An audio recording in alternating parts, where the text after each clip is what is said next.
अस्सलाम वालेकुम। Programme D चौक के साथ मैं नसीम सिद्दीकी। ये कोरोना की वबा ने 2020 से जो है वो पूरी दुनिया को अपने शिकंजे में लिया हुआ है। आपने देखा कि लाखों करोड़ों की तादाद में जो है वो दुनिया में कोरोना फैला है।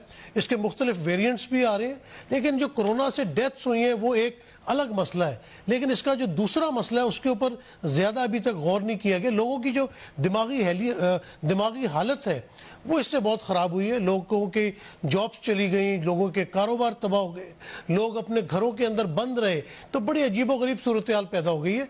डॉक्टर एहसानुल हक चिश्ती साहब हमारे साथ मौजूद हैं। डॉक्टर साहब, thank you very much for joining us. Doctor साहब, ये बताइएगा कि कोरोना 2 साल से जो है वो पूरी दुनिया को उसने तंग किया हुआ। जिनको कोरोना हुआ है वो लोग भी बड़े परेशान हैं, जिनको नहीं हुआ वो लोग भी अपनी तरफ से पूरी एहतियात कर रहे हैं।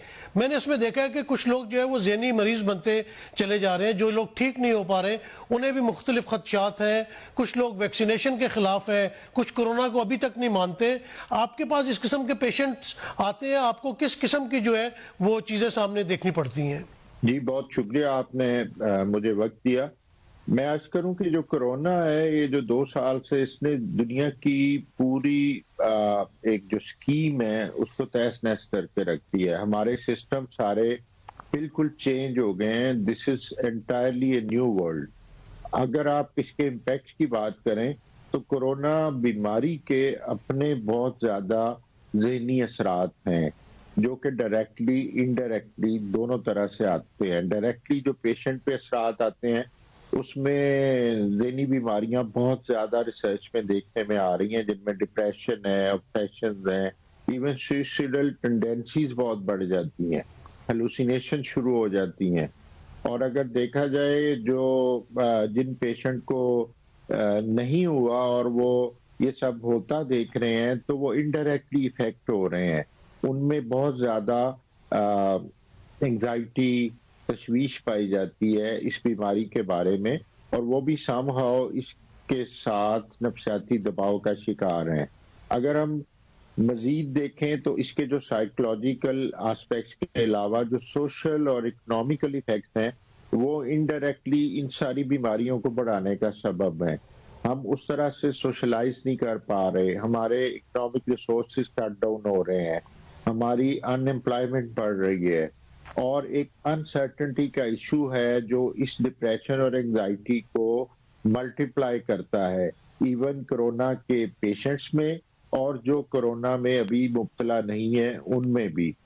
अगर देखा जाए तो जो आपने वैक्सीन की बात की है, अभी तक जो साइंटिफिक डेटा है उसके मुताबिक वैक्सीन के अलावा हमारे पास कोई और सपोर्ट नहीं है।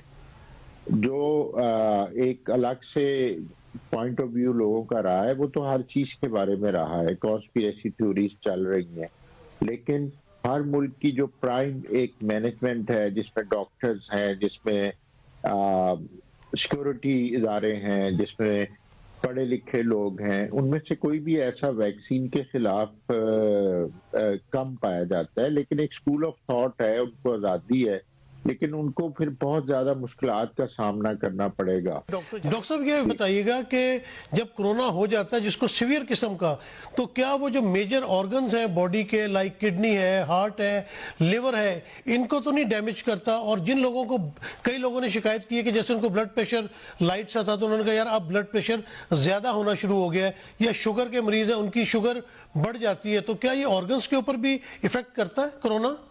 जी, ये बॉडी के सारे ऑर्गन को इफेक्ट कर सकता है, क्योंकि बेसिकली तो आपका इम्यून सिस्टम है, इसने जाके आपके इम्यून सिस्टम को एंगेज कर लेना है।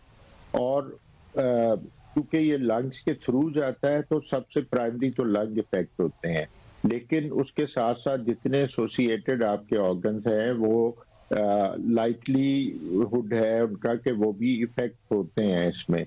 और जो बाकी बीपी और शुगर है वो तो देखें स्ट्रेस से भी हो जाते हैं, इम्यून सिस्टम कोलैप्स हो उसमें भी बढ़ जाते हैं। मैं वही अर्ज कर रहा हूँ, एक तो बीमारी इतनी लीथल है, दूसरा उसका ट्रीटमेंट इतना सजा वाला है, इतनी कन्फाइनमेंट है उसमें जिसमें मॉरल सपोर्ट नहीं है, साइकोलॉजिकल सपोर्ट नहीं है, एक वार्ड में आप पड़े हुए हैं और उसमें वायरल लोड भी बढ़ता जा रहा है।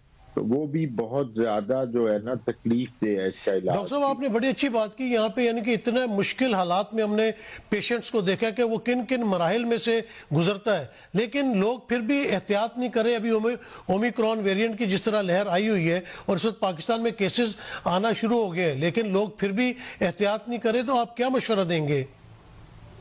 میں تو یہی ریکویسٹ کروں گا مشورے سے بھی زیادہ کہ خدارا اس وبا سے بچنا پھر بھی آسان ہے، اس سے گو تھرو ہو کے گزرنا بہت تکلیف دہ ہے، اس کا علاج بھی تکلیف دہ ہے، اور علاج سے اگر آپ صحتیاب ہو بھی جاتے ہیں تو بھی اس کے ریزیڈول ایفیکٹ بہت دیر تک چلتے ہیں، جس میں سائیکولوجیکل بھی ہیں، فزیکل بھی ہیں.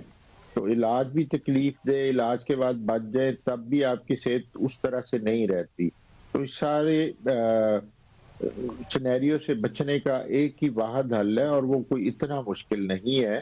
آپ صرف احتیاط کریں اور سٹریس میں آئے بغیر دیکھیں نا، ایک چیز ہے ہو گئی ہے اس کی ایکسیپٹنس کریں اپنے اندر پیدا.